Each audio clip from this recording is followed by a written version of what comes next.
그래서 오늘 욥기 1장 1절로 22절 말씀, 욥의 믿음과 감사라는 말씀으로 함께 은혜를 나누겠습니다. 성경에 보면 감사할 수 없는 상황에 감사해가지고 응답과 기적을 체한 사람들이 많거든요. 바울은 사도행전 16장에 보니까 빌립보 감옥에 있으면서 바울과 실라와 함께 어떻게 했다는 겁니까? 찬양하며 기도했더니, 그러니까 찬양은 무엇과 같은 의미라고 했습니까? 감사와 같은 의미라고 했잖아요. 그러니까 하나님 앞에 감사하며 기도했더니 하나님께서 착고를 풀어주시고 옥문을 열어주시는 은혜를 누렸습니다. 그러니까 우리도 하나님 앞에 찬양하고 기도하면 우리의 묶였던 것들을 풀어주실 줄로 믿습니다. 닫힌 것을 열어주실 줄로 믿습니다. 그렇게 감사와 찬양, 기도하는 자들이 되시기를 주님으로 축복합니다. 다니엘은 사자굴에 들어간 줄 알면서 하나님 앞에 기도하며 무엇으로 기도를 마쳤습니까? 하나님께 감사함으로 기도를 매듭졌습니다. 그랬더니 사자굴에 던져졌는데 하나님께서 그 사자굴에서 사자 입을 뭐 해버리시는 겁니까? 닫아버리시는 거죠. 성도 여러분, 하나님께서 우리를, 감사는 우리를 하나님께서 보호해 주십니다. 지켜주십니다. 여러분들 그러므로 늘 믿음과 감사가 충만한 성도들이 되시기를 주님으로 축복합니다. 오늘 본문에 나와 있는 욥은 도저히 예배할 수 없는 상황에서 뭐 하는 사람입니까? 예배하는 사람이고, 도저히 감사할 수 없는 상황에서도 뭐 하는 사람이냐면 감사하는 사람이었거든요. 그런데 욥이 고난받는 이유는 뭐 때문이냐면 그가 죄를 지었기 때문이 아닙니다. 그가 잘못했기 때문에 고난을 받는 게 아니고 실은 하나님의 뜻 가운데 고난을 받는 거거든요. 그래서 오늘 성경은 욥에 대해서 1절에서 5절까지 욥에 대해서 말씀합니다. 그래서 오늘 1절 말씀 같이 한번 읽어보겠습니다. 우스 땅에 욥이라 불리는 사람이 있었는데 그 사람은 온전하고 정직하여 하나님을 경외하며 악에서 떠난 자더라. 아멘. 그러니까 그는 온전하고 정직하며 하나님을 경외해서 악에서 떠난 사람이라는 거죠. 그러니까 거의 완벽한 사람이죠. 왜냐하면 그 사람은 온전하고 정직하여 하나님을 경외하며 악에서 떠난 사람이다. 그러니까 악에서 떠났으니까 늘 누구를 가까이 한다는 겁니까?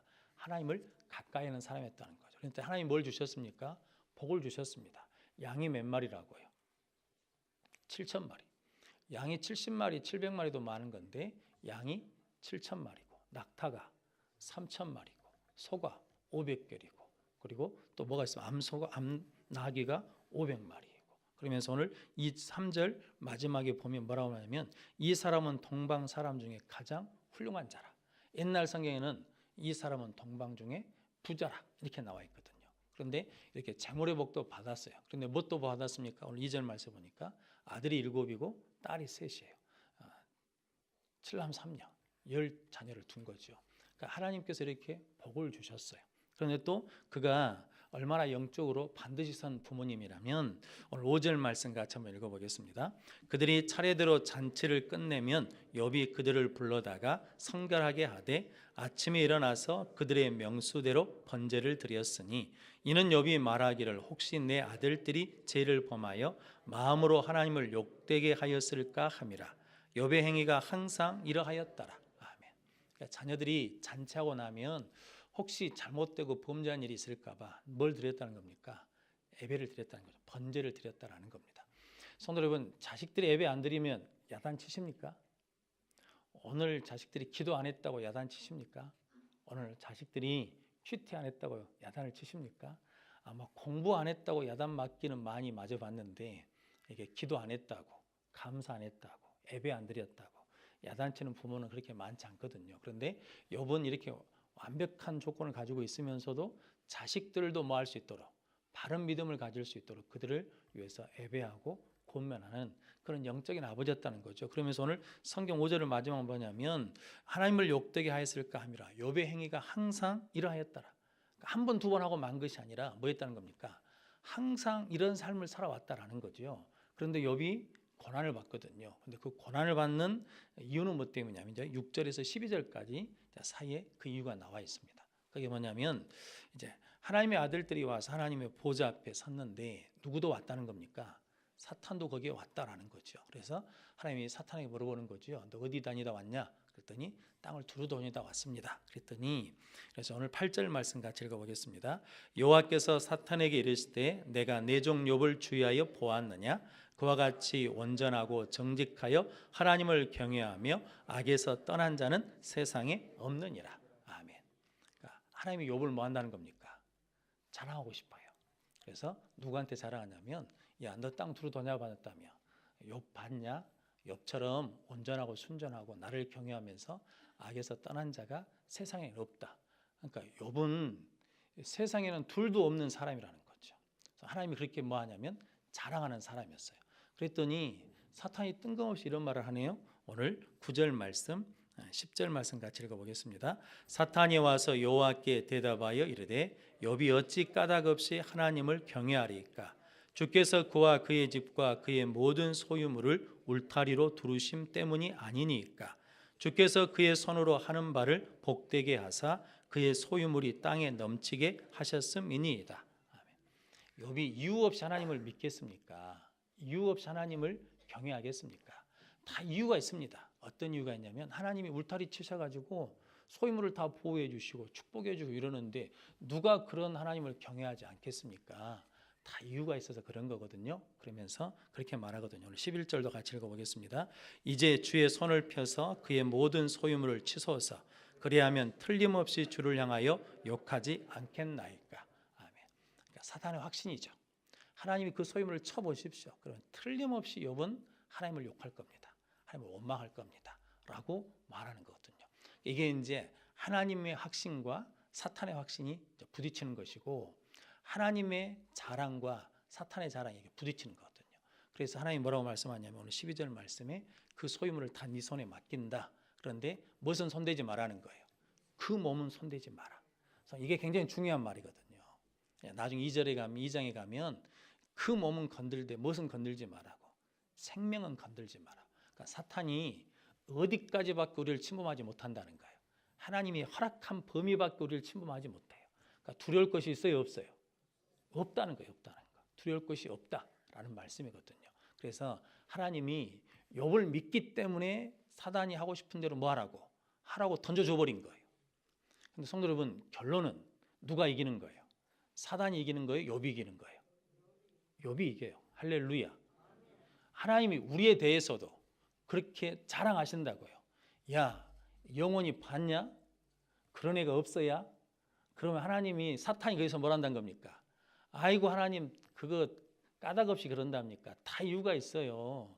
하나님이 축복해 주시고 하나님이 보호해 주시고 막아주시니까 그러는 거거든요. 그거 걷어보십시오. 그럼 하나님 틀림없이 욕할 겁니다. 그럼 하나님 뭐라고 하신다는 겁니까? 그래? 그럼 한번 내가 던져줘 볼게 하고 툭 던져준다고요. 그럼 그때 뭐 해야 된다는 거예요? 그때 우리도 욥처럼 뭐 해야 돼요? 이겨내가지고 하나님이 확신이 맞다는 걸 우리가 뭐 해야 된다는 거예요? 보여줘야 된다는 거죠. 할렐루야. 욥은 우리에게 그걸 하라는 거거든요. 성도 여러분, 그러므로 내가 이해할 수 없는 고난을 받을 때도 있거든요.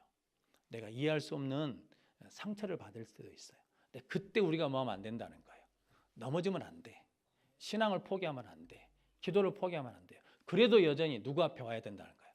하나님 앞에 와서 이겨서 승리해서 야 봐라 욥이 그런 애예요 라고 하나님이 인칠 수 있는 저와 여러분들이 되시기를 주님의 이름으로 축복합니다. 그러면서 이제 하나님이 던져주셨잖아요. 그러자 오늘 13절부터 이제 19절까지 말씀은 사탄이 욥의 모든 소유물을 치는 거예요. 그래서 소도 쳐버리고 양도 치고 그 다음에 낙타도 치고 그 다음에 자식도 쳐버리는 거거든요. 다 쳐버렸어요. 그러면 이제 욥이 뭐 해야 돼요?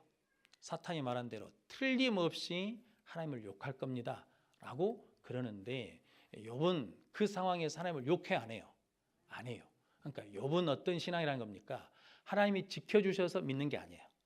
하나님이 복 주셔서 믿는 게 아니에요. 하나님 문제를 해결해 주셔서 믿는 게 아니에요. 그것이 없어도 나는 누구를 믿는다는 거예요? 하나님을 믿겠습니다 라는 고백이라는 거거든요. 할렐루야. 그래서 우리 교회 다니면 예수님께 기도하면 병이 낫습니다. 근데 꼭 낫는 건 아닙니다. 안 나을 수도 있어요. 그런데 안 나아도 나는 누구를 믿겠다는 거예요? 하나님을 믿겠다는 거예요. 우리가 예수 믿으면 하나님 우리에게 복 주십니다. 그런데 복을 안 주실 수도 있습니다. 그런데 나는 복을 안 받아도 나는 누구를 믿겠다는 거예요? 하나님을 믿겠다는 거예요. 할렐루야. 그럴 자신이 있으십니까? 아니 지금까지 그렇게 믿어왔잖아요. 그러니까 우리도 하나님 우리를 뭐 하신다는 거예요? 자랑하신다는 거예요. 그래서 끝까지 저 여러분들이 하나님 앞에 자랑이 되는 성도들이 되시기를 주님의 이름으로 축복합니다. 그러면서 이제 욥이 그런 최악의 상황에서 이제 그가 한 일이 있습니다. 성도 여러분, 이게 다른 말로 하자 그러면 우리 인생은 뭐에 의해서 좌우된다는 겁니까? 땅에 의해서 좌우된 것이 아니라 어디에 의해서? 하늘에 의해서 좌우된다는 거거든요. 그래서 예수님이 너희 보화를 어디다 쌓아 놓으라는 거예요. 땅에 쌓지 말고 하늘에 쌓아 놓으라는 거거든요. 성도 여러분, 오늘 욥의 인생은 땅의 일 때문에 욥이 고난받는 것이 아니라 하늘의 세계에서 결정 때문에 고난을 받는다는 거거든요. 그럼 여러분들이 늘 하나님의 뜻을 구하는 자들이 되시기를 주님의 이름으로 축복합니다. 그러자 오늘 21절 말씀, 욥이 첫 번째 일인데 같이 읽어보겠습니다. 욥이 일어나 겉옷을 찢고 머리털을 밀고 땅에 엎드려 애배하며. 아멘. 성도님, 이게 욥에게 가장 큰 아픔은 뭐겠습니까? 소를 잃어버린 게 아프겠습니까? 양을 잃어버린 게 아프겠습니까? 낙타를 잃어버린 게 아프겠습니까? 자식을 잃어버린 게 아프겠습니까? 자식을 잃어버린 게 아프죠. 성도님, 나머지는 그런다 쳐도 자식은 참 이게 가슴에 못자국이죠. 근데 오늘 욥이 일어나 겉옷을 찢고 머리털을 밀었다는 것은 내가 그렇게 마음이 아프고 슬프다는 거거든요. 예수 믿다가 사랑하는 사람이 먼저 사별할 수 있습니다. 근데 그때 우리가 뭐 하냐면 너 믿는 사람들이 운대, 아니 울어야 돼. 우는 것은 하나님의 은혜예요. 성도 오늘 욥이 첫 번째 일인데 뭐냐면 나는 이렇게 마음 아프고 슬프다라는 마음으로 찢고 머리털을 밀었다라는 거거든요. 그리고 땅에 엎드려 뭐 했다는 겁니까? 애배했다라는 거거든요. 성도 여러분, 욥이 고난 가운데 첫 번째 일이 뭐냐면 하나님을 애배했다라는 거거든요. 성도, 우리에게 생명은 뭐냐면 애배입니다. 그러니까 욥은 어떤 어려움과 환경이 바뀌고 상황이 바뀌고 내 환경 문제가 바뀌어도 나는 변함없이 뭐 하겠다는 겁니까? 내가 믿는 하나님을 애배하겠다라는 거거든요. 성도 여러분, 저 여러분들이 그렇게 애배하는 자들이 되시기를 주님의 이름으로 축복합니다. 성도 여러분, 슬픔의 자리에서도 욥은 뭐 했다는 겁니까? 애배했다라는 거거든요. 낙심의 자리에서도 뭐 했다는 겁니까? 애배했다라는 거거든요. 고난이 계속해서 밀려올 때도 욥은 뭐 했다는 겁니까? 애배했다는 거거든요. 첫 번째 고난이 와요. 그것이 채 끝나기도 전에 두 번째 고난이 와요. 그것이 채 말도 끝나기 전에 또 세 번째 고난이 와요. 그것이 끝나기 전에 바로 뭐가 하냐면 네 번째 고난이 와요. 근데 고난이 오고 이게 계속해서 연달아 고난이 쓰나미처럼 몰려와도 욥은 그 자리에서 뭐 한다는 겁니까? 애배한다라는 거거든요. 성도는 그건 뭐냐면 하나님 우리를 뭐 하기 위해서 창조하셨다는 겁니까? 애배하기 위해서 창조하시고 애배하시기 위해서 우리를 구원하셨다는 거거든요. 그러니까 우리는 어떤 일이 있어도 먼저 뭐 해야 된다는 겁니까? 애배해야 된다고요. 애배는 참 이게 말로 설명할 수 없는 신비한 은혜가 있습니다. 그럼 여러분들이 애배가 멀어진다, 애배를 잃어버린다 것처럼 안타깝고 불행한 일이었거든요. 성도 여러분, 그래서 마귀는 끊임없이 우리를 뭐 하지 못하게 하겠습니까? 애배하지 못하게 하는 거거든요. 그러니까 애배를 방해하는 모든 것들을 하나씩 뭐 해야 돼요? 제거해야 돼요. 그걸 다 뚫고 뭐 해야 되냐면 나와서 애배해야 돼요. 그게 믿음이거든요. 그러니까 욥의 믿음은 나는 내 재산을 잃어버려도 나는 뭐 하겠다는 겁니까? 애배합니다. 난 자식을 잃어버려도 뭐 한다는 겁니까? 애배합니다. 성도 여러분, 저 예전에 모교 성정제일교회는 그때는 장례식장이 많지 않을 때니까 뭐냐면 이게 장례를 어디서 쳤냐면 교회 별관에서가 장례식장 비슷하게 만들어 놨습니다. 그리고 원하는 사람들은 그곳에서 예배를 드리거든요. 그러니까 장례식을 치러요. 그런데 장례식을 치를 때마다 우리 장로님들이 보여주신 게 있었는데 뭐냐면 장례를 치르다가도 줄이 걸릴 수 있잖아요. 그럼 줄이 걸리면 와서 예배를 먼저 드립니다. 그리고 나서 또 장례를 칩니다. 우리 한갑수 장로님분이 계시는데 그 제 할머니 알거든요. 그 어머니가 돌아가셨어요. 그런데 월요일 날 발인이에요. 그런데 주일 날 오셔서 온 가족이 상주들이 다 상복 입고 와가지고 와서 예배를 드렸습니다. 성도 여러분, 그러니까 내가 상중에도 나는 뭐 한다는 겁니까? 예배를 드린다거든요. 제가 동국제일교회에 있을 때 비닐하우스 촌이었거든요. 그러니까 비닐하우스를 하신 분들은 부모가 돌아가셔도 장례를 못 치래요. 왜냐하면 오늘 출하해야 되는데 이걸 하루 더 놔두면 상품 가치가 뚝 떨어져 버리거든요. 그러니까 장례를 못 쳐요. 그 정도로 장례를 못 치거든요. 근데 성도 여러분, 똑같은 구조 아니겠습니까? 부모가 돌아가셔도 나는 뭐 하겠다는 겁니까? 예배하겠다는 거예요. 부모가 돌아가셔도 나는 뭐 하겠다는 거예요? 나 농사 짓고 돈 벌어야 되겠다는 거거든요. 저 여러분들은 어떤 상황에서도 하나님 앞에 나는 예배하겠다라고 다짐하고 예배한 자들이 되시기를 주님의 이름으로 축복합니다. 그러니까 예배하면 뭐 한다는 겁니까? 마귀를 이길 수 있어요. 틀림없이 하나님을 욕할 겁니다. 틀림없이 하나님께 원망할 겁니다. 틀림없이 예배 안 드릴 겁니다. 그런데 그럼에도 불구하고 까닭 없이 뭐 해버려요? 예배 드려버려요. 그 원인이 없어져도, 복이 없어져도, 하나님의 울타리가 없어져도 나는 여전히 누구를 예배하겠다는 겁니까? 하나님을 예배하겠다라는 거거든요. 성도 여러분들이 그런 예배자가 되시기를 주님의 이름으로 축복합니다. 두 번째 욥이 한 게 있는데 뭐냐면 찬양했습니다. 오늘 21절 말씀 같이 읽어보겠습니다. 이르되 내가 모태에서 알몸으로 나왔사온즉 또한 알몸이 그리로 돌아가올지라. 주신 이도 여호와시요 거두신 이도 여호와시오니 여호와 이름이 찬송을 받으실지니다 하고. 아멘. 욥이 예배드리면서 그 다음에 고백한 게 있는데 내가 모태에서 뭘로 나왔다는 겁니까? 적신으로. 옛날 성경은 적신으로. 빈손으로 왔다는 거죠. 그리고 이제 내가 어디로 돌아간다는 겁니까? 알몸으로 돌아간다는 거거든요. 그래서 알렉산더 대왕이 유언을 남겼다고 그러지 않습니까? 내 관에다 구멍을 뚫어라. 그래가지고 손을 내밀어 놓으라는 거죠. 손을.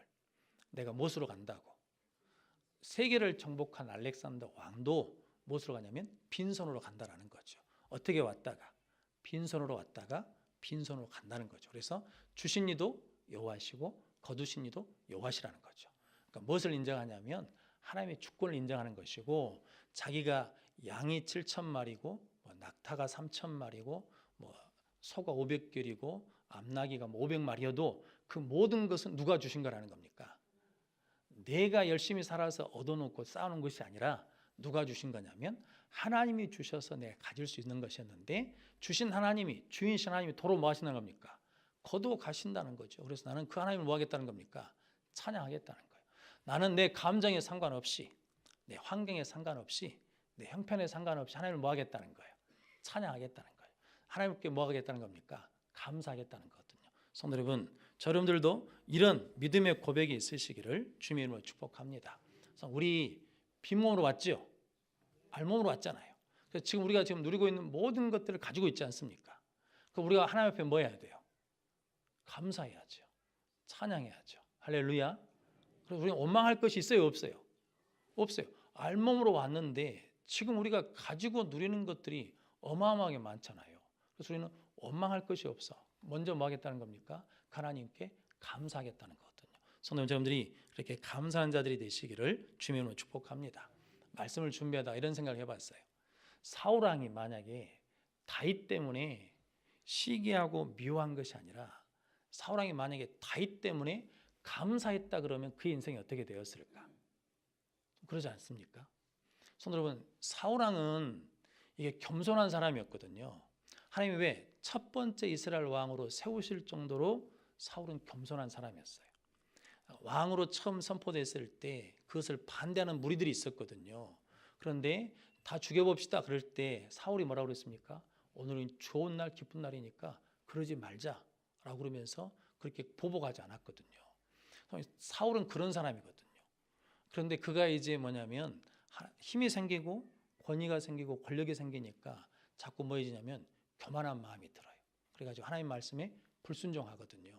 즉 다른 말로 하자 그러면 사울의 인생에 뭐가 없냐면 감사가 없어요. 찬양이 없어요. 예배가 없어요. 성도 여러분, 사울 왕이 전쟁을 이기고 돌아온 다음에 첫 번째 일이 있거든요. 그게 뭔지 아십니까? 하나님을 위해서 기념비를 세운 게 아니라 자기를 위해서 기념비를 세웠거든요. 그러니까 늘 하나님이 첫 번째가 아니라 하나님이 자꾸 우선순위에 어쩐다는 겁니까? 밀려가기 시작해요. 근데 왜 밀려가냐? 뭐가 없으니까. 예배가 없으니까. 뭐가 없으니까. 감사가 없으니까 하나님이 자꾸 밀려가요. 그런데 어느 날 보니까 자기보다 누가 더 인기가 있는 것 같아요? 다윗이 더 인기가 있는 것 같아. 근데 만약에 사울이 하나님 앞에 예배하고 찬양하고 감사한 사람이었다 그러면 실은 다윗 때문에 골리앗을 블레셋 전쟁에서 이긴 거잖아요. 그러면 다윗을 주신 하나님 앞에 뭐하면 감사했다 그러면 사울의 인생이 어찌겠습니까? 다윗을 죽이려고 인생을 허비하지 않거든요. 우리도 마찬가지거든요. 우리 예배가 없거나 감사가 없으면 자꾸 우리 인생을 싸우는 데 허비한다고요. 미워하는 데 허비한다고요. 성도 우리 인생을 그렇게 허비할 이유가 없거든요. 그럼 여러분들이 늘 뭐 해야 되는 겁니까? 나는 무엇으로 왔다가, 나는 알몸으로 왔다가 빈손으로 돌아간다는 거죠. 그래서 주신 이도 여호와시고 거두신 이도 여호와시니 나는 그 하나님을 뭐 하겠다는 겁니까? 찬양합니다 라고 고백하는 저 여러분들이 되시기를 주님의 이름으로 축복합니다. 청교도들이 이제 유럽 땅에서 신앙의 핍박을 받으니까 이게 미국 땅으로 신앙의 자유를 따라서 갔거든요. 그래서 그들이 모여서 감사하면서 드린 예배가 추수감사절, 땡스기빙 데이가 됐거든요. 그런데 그들이 감사한 7가지 조건이 있거든요. 그게 뭐냐면 180톤밖에 안 되는 작은 배지만 그 배라도 주심을 감사합니다.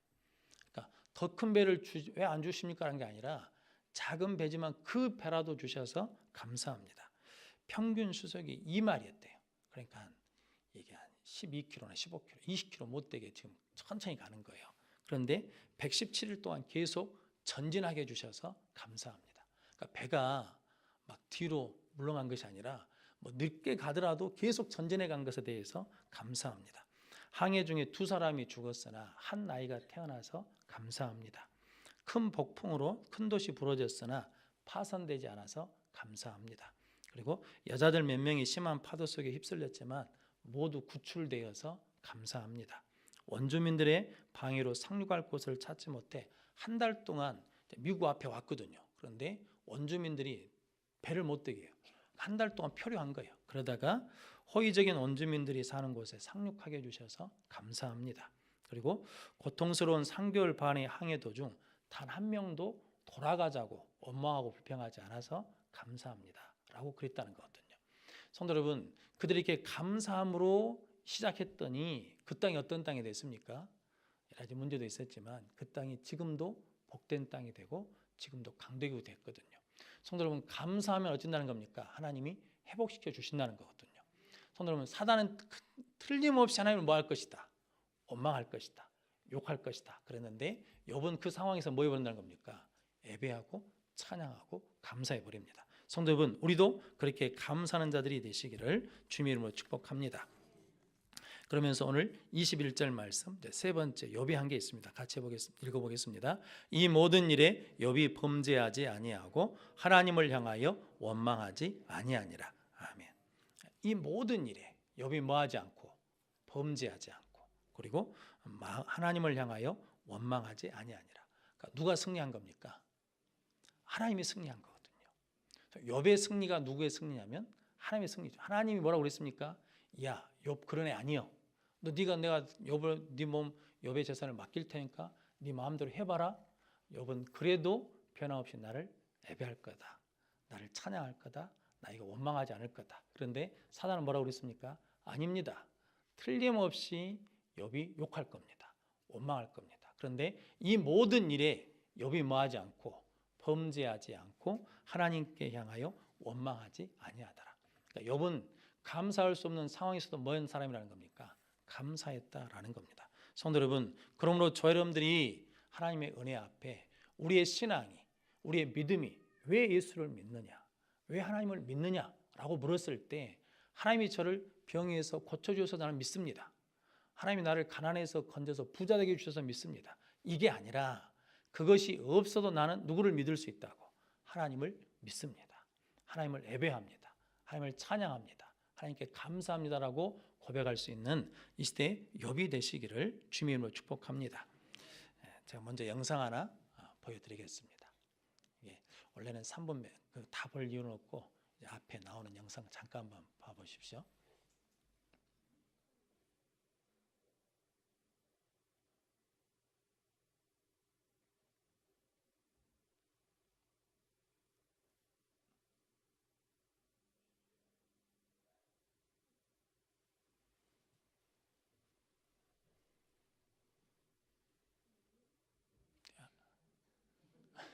내가 나와버렸는데 그러면 계속 이야기가 되겠습니다. 오늘 어떤 분이 동영상 하나 보내주셨어요 저한테. 그런데 한번 보시면 팔이 없어요. 팔이 한쪽 팔밖에 없거든요. 근데 한쪽 팔 가지고 뭐냐면 바이올린을 연주해요. 근데 성도 여러분, 이게 팔 없이 바이올을 연주한다고 생각해 보셨습니까? 이게 안 되는 일이잖아요. 그런데 바이올을 한 손으로 연주를 하거든요. 그런데 보면 오른손이 없어요. 오른손이. 뭔 손만 있냐면 왼손만 있어. 근데 이 바이올리니스트는 뭐가 있어서 감사하겠습니까? 왼손이 있어서 감사한 거예요. 만약에 오른손이 없다고 불평했다 그러면 바이올을 연주할 수 있겠습니까? 왼손이 있어서 감사하다 보니까 자기가 할 수 있는 것이 있고 내가 할 수 있다고 생각하니까 뭐 하냐면 바이올을 연주할 수 있는 거거든요. 성도 여러분, 우리도 마찬가지거든요. 미국의 노벨문학상을 탄 솔 벨로라는 작가가 있거든요. 이 사람은 왼손이 없어요. 오른손만 있어. 근데 그가 고백한 게 있거든요. 내 인생의 가장 큰 축복은 뭐냐면 나에게 하나님이 오른손을 주셔서 감사하다. 왜냐하면 내가 오른손이 있었기 때문에 뭐 하냐면 편지를 쓸 수 있고 글을 쓸 수 있다라고 그랬거든요. 성도 여러분, 감사하면 없는 것 때문에 불평한 것이 아니라 감사하면 있는 것 때문에 감사함으로 말미암아 그것을 통해서 우리가 할 수 있는 일이 엄청나게 많다는 거거든요. 근데 우리는 자꾸 뭐 때문에 불평하냐면 안 되는 것 때문에 불평하고 없는 것 때문에 불평한다는 거죠. 성도 여러분, 에스더서 기억나십니까? 에스더에 모르드게라는 사람이 있고 하만이라는 사람이 있잖아요. 하만이 복받은 사람이죠. 왕이 인정하는 사람이에요. 왕이 지위를 줬어. 권력을 줬어. 재산도 많아. 그리고 뭣도 많습니까? 자식도 있어. 그래서 복받은 사람이거든요. 그런데 뭐가 없어요? 감사가 없어. 감사. 그러니까 뭐가 없냐면 만족하질 못해. 그래서 누구 때문에 만족을 못해요? 하만 때문에 만족을 못해. 다른 사람들은 다 누구한테 잘하는데 하만한테 고개를 숙이는데 누구만 안 속여요? 모르드게만 안 속여. 그러니까 그 모르드게 때문에 뭐가 없어요? 만족이 없다. 성경이 그러지 않습니까? 만족이 없다. 그러니까 하만은 지혜로운 사람이 미련한 사람이에요. 미련하지. 왜냐하면 99가지가 다 있어요. 한 가지가 없어. 한 가지. 한 가지가 없는데 그 한 가지 때문에 뭐 하니까? 불평하고 원망하니까 도리어 뭐 하냐면 만족이 없을 뿐만 아니라 결국 누가 죽어요? 하만이 죽어버리잖아요. 감사 없는 하만이 죽어. 성도 여러분, 우리도 마찬가지거든요. 성도, 우리 가진 것이 만약에 9가지 중에 7, 8가지를 가지고 있어. 근데 없는 것 하나, 두 개 때문에 뭐 하기 시작하면, 불평하고 원망하기 시작하면 뭐가 없어요? 만족이 없어. 만족이 없는 것으로 끝나는 것이 아니라 점점 내가 뭐 해진다는 거예요? 죽어가요. 근데 성도 여러분, 팔 하나만 있어도 뭐 하면? 감사하면 바이올을 연주할 수 있어요. 팔 하나만 있어도 감사하면 뭐 할 수 있어요? 작가가 될 수 있어요. 성도 여러분, 우리가 있는 것 가지고 감사하면 우리가 승리자가 되는 거예요. 성도 여러분, 그러므로 우리 인생, 우리 신앙의 가장 궁극적인 건 뭐냐면 까닭 없어도 이유 없이 누구를 섬기겠다는 겁니까? 하나님 섬기겠다는 거예요. 하나님 복 주시면 감사하고 걷어가셔도 그래도 나는 예배하고 찬양할 수 있다라고 고백하는 저 여러분들이 되시기를 주님의 이름으로 축복합니다. 성도 여러분, 그럴 때 우리는 하나님께서 우리를 온전케 하시고 하나님을 경외하며 악에서 떠난 자라, 이런 사람은 세상에 없다라고 자랑하는 그런 성도가 될 줄로 믿습니다. 성도 여러분, 그러면 여러분들이 이제 다시 이제 추수감사를 지나고 이제 올해를 마무리하고 2019년을 준비하면서 하나님, 내가 욥처럼 감사할 수 없는 상황에도 뭐 하겠다고? 감사하겠습니다. 예배할 수 없는 상황에도 뭐 하겠다고? 예배하겠습니다. 저는 그래서 하나님 앞에 원망하고 불평하지 않고 감사함으로 나에게 주신 그 능력 가지고 복되게 살아 하나님의 승리의 일꾼이 되겠습니다라고 고백하는 저 여러분들이 되시기를 주님의 이름으로 축원합니다. 아멘. 기도하겠습니다.